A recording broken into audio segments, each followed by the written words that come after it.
கர்த்தராகிய இயேசு கிறிஸ்துவின் நாமத்தினாலே நான் உங்களை வாழ்த்துகிறேன். இந்த ஆசீர்வாதத்தின் விடியல்னு சொல்லக்கூடிய நிகழ்ச்சியில் உங்களை சந்திப்பதில் மிகுந்த மகிழ்ச்சி அடைகிறேன். இதனால் நான் உங்களோடு ஒரு பகிர்ந்து கொள்ளும்படியான தேவனுடைய வார்த்தை பரிசுத்த மத்தேயு எழுதின சுவிசேஷம் 6ஆம் அதிகாரம் 33ஆம் வசனம். முதலாவது தேவனுடைய ராஜ்யத்தையும் அவருடைய நீதியையும் தேடுங்கள், அப்பொழுது இவையெல்லாம் உங்களுக்கு கூட கொடுக்கப்படும் என்று சொல்லி இந்த வேத வசனம் சொல்கிறது. நாம் நம்முடைய வாழ்க்கையின் தேவைக்காக அநேக காரியங்களை தேடுகிறோம். நாம் தேடிக்கொண்டே இருக்கிறோம். எப்படியாவது ஒரு நிறைவுள்ள ஒரு வாழ்க்கை வாழ வேண்டும், குறைவுகள் நம்முடைய வாழ்க்கையில் நீங்க வேண்டும், நம்முடைய வாழ்க்கையில் நாம் விரும்புகிற எல்லா நன்மைகளையும் பெற்றுக்கொள்ள வேண்டும் என்பதற்காக பல காரியங்களை தேடி பல காரியங்களை பிரயாசப்பட்டு நாம் வாழ்ந்து கொண்டிருக்கிறோம். ஆனால் தேவையானது ஒன்று என்று சொல்லக்கூடிய காரியத்தை நாம் மறந்து விடுகிறோம். முதலாவது தேவனுடைய ராஜ்யத்தையும் அவர் நீதியும் தேடுங்கள், அப்பொழுது இவைகளெல்லாம் உங்களுக்கு கூட கொடுக்கப்படும் என்று சொல்லப்பட்டிருக்கிறது. ஏன் நம்முடைய வாழ்க்கையில் தேவைகள் உண்டு, எதிர்பார்ப்புகள் உண்டு, குறைவுகள் உண்டு. ஆனால் நாம தேடி பல காரியங்களை சம்பாதித்து விடலாம், சேர்த்து விடலாம், வென்று விடலாம் என்று சொல்லக்கூடிய காரியத்தை நினைக்கிறேன். இல்லை, வேதம் சொல்லுகிறது, முதலாவது தேவனுடைய ராஜ்யத்தையும் அவருடைய நீதியும் தேடுங்கள், அவரை சார்ந்திருங்கள், அவர் சொன்னபடி அவருடைய வழியில் நடக்க ஒப்புக் கொடுங்கள்.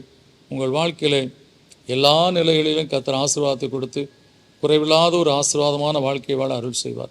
இந்த விசுவாசத்தோடு ஜெபிப்போம். நல்ல பிதாவே, நன்றியோடு உம்மை துதிக்கிறோம், ஸ்தோத்திரிக்கிறோம். அப்பா பிதாவே, இந்த காலவேளையில் கர்த்தாவே எங்கள் வாழ்க்கையில் நிறைவு உண்டாக வேண்டும் என்பதற்காக பல முயற்சி எடுக்கிறோம்.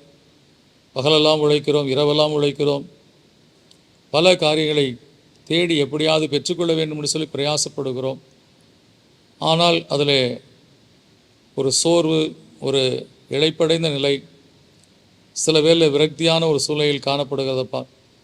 ஆனால் இந்த வேத வசனம் சொல்லுகிறதுபடி கர்த்தரை தேடுகிறவர்களுக்கு ஒரு நன்மையும் குறைபடாது.